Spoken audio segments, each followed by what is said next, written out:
Right news on India Kolkata. কলকাতায় আবারও ভূমিকম্প, কেঁপে উঠল শহরের একাধিক বহুতল। ঠিক দুপুর 1:22 নাগাদ কেঁপে ওঠে কলকাতা সহ পার্শ্ববর্তী এলাকা। মানুষের মধ্যে আতঙ্কের পরিবেশ সৃষ্টি হয়েছে। বহুতল থেকে মানুষেরা নেমে আসতে থাকে। ভূমিকম্পের তীব্রতা ছিল 4.9 থেকে 5.4 রিক্টার স্কেলের মাত্রা।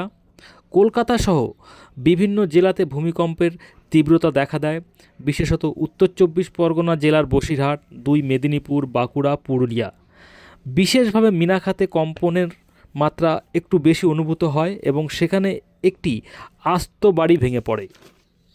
তবে বাড়িতে কেউ না থাকার কারণে নিহতের কোনো খবর পাওয়া যায়নি। ভূমিকম্পের উৎসস্থল বাংলাদেশের Satkhira. Right news on India.